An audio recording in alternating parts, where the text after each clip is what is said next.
Purposely. Your life, God's purpose. Listen at onpurposely.com. You ever hear the song Stairway to Heaven? Could have been inspired by a story in the Bible that you and I are going to read today on the Bible for Busy People. I'm so glad you're here and I just love your company. Today, you and I are going to meet Jacob and spend some time with him. His father was Isaac, and Isaac's father was Abraham. You might have heard of the God of Abraham, Isaac, and Jacob. That's these guys. Today, we're going to talk about a dream that Jacob had. It even has a title in our culture, Jacob's Ladder. Maybe you've played the little crochet game. But this was a really important dream in Jacob's life, a definite milestone, because God, once again, in His Word, shows us that He speaks to us through dreams. All right, before we get to today's text, a little background on Isaac and his sons, Jacob and Esau. Yeah, there was some bad blood between these two brothers. And one day here on the podcast, I would love to dive into that story with you because it's pretty powerful. But for today, just know that Jacob pretty much stole Esau's birthright, the blessing from his father. Now, ultimately, they will reconcile, but it wouldn't happen for many years. So just have that in the back of your mind. As we begin reading together today, join me in Genesis chapter 28, beginning in verse 1. So Isaac called for Jacob, blessed him, and said, "You must not marry any of these Canaanite women. Instead, go at once to Paddan Aram, to the house of your grandfather Bethuel, and marry one of your uncle Laban's daughters. May God Almighty bless you and give you many children, and may your descendants multiply and become many nations. May God pass on to you and your descendants the blessings He promised to Abraham." That would be Jacob's grandfather. "May you own this land where you are now living as a foreigner, for God gave this land to Abraham." So Isaac sent Jacob away, and he went to Paddan Aram to stay with his uncle Laban, his mother's brother, the son of Bethuel, the Aramean. Esau knew that his father Isaac had blessed Jacob and sent him to Paddan Aram to find a wife, and that he had warned Jacob, "You must not marry a Canaanite woman." He also knew that Jacob had obeyed his parents and gone to Paddan Aram, and it was now very clear to Esau that his father did not like the local Canaanite women. So Esau visited his uncle Ishmael's family and married one of Ishmael's daughters in addition to the wives he already had. His new wife's name was Mahalath. She was the sister of Nebaioth and the daughter of Ishmael, Abraham's son. Now, it's worth noting here that Esau was still very angry at his brother and his father, because you and I could clearly see that he just disobeyed Isaac's wishes. And that's what can happen, right? When we get bitter and angry, we turn away from doing the right thing. I've definitely experienced that in my own life. Lord, keep us away from bitterness. Please pull out every bitter root from our hearts. Okay, picking it up now in verse 10. We're going to get to Jacob's dream now.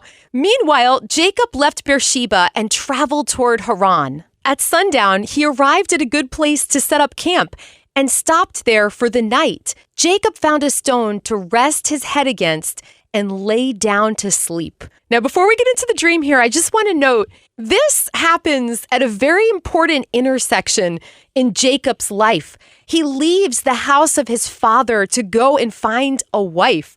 So imagine falling asleep with those thoughts in your mind. The first part of your life is officially ending and a new life is about to begin. And I'm sure he was excited and nervous. I'm sure that every emoji was swimming around in his heart. We continue now in verse 12. As he slept, he dreamed of a stairway that reached from the earth up to heaven, and he saw the angels of God going up and down the stairway. At the top of the stairway stood the Lord, and he said, "I am the Lord, the God of your grandfather Abraham, and the God of your father Isaac. The ground you are lying on belongs to you. I am giving it to you and your descendants. Your descendants will be as numerous as the dust of the earth. They will spread out in all directions, to the west and the east, to the north and the south, and all the families of the earth will be blessed through you and your descendants. What's more, I am with you, and I will protect you wherever you go. One day I will bring you back to this land. I will not leave you until I have finished giving you everything I have promised you. What an introduction! The God of his grandfather and his father is now personal to Jacob. He says, I am the Lord. Here I am, and I'm going to bless you. I'm sure if Jacob had any fears of not finding a wife and starting a family, they must have dissipated, because look at what the Lord promised him in this dream. Picking it up in verse 16, then Jacob awoke from his sleep and said, surely the Lord is in this place, and I wasn't even aware of it. But he was also afraid and said, what an awesome place this is. It is none other than the house of God, the very gateway to heaven. The next morning, Jacob got up very early. He took the stone he had rested his head against, and he set it upright as a memorial pillar. Then he poured olive oil over it. He named that place Bethel, which means house of God, although it was previously called Luz. Then Jacob made this vow: if God will indeed be with me and protect me on this journey, and if he will provide me with food and clothing, and if I return safely to my father's home, then the Lord will certainly be my God.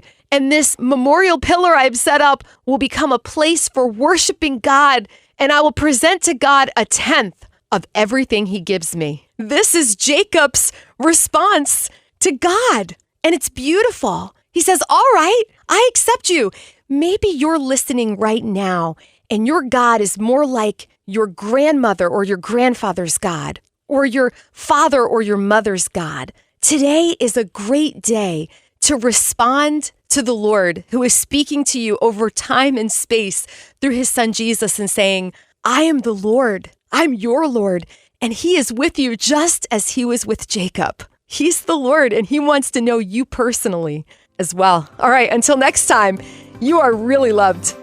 Thank you so much for listening to the Bible for Busy People. If you need prayer or you're ready to go a little deeper in your faith, we've posted some resources for you in our show notes. We'd love for you to share this podcast with a friend and leave us a review. It helps us reach even more people with the hope of Jesus. This podcast is part of Purposely, a podcast network designed with practical podcasts to help you find and live in God's purpose for your life. Find more podcasts that will recharge you at onpurposely.com.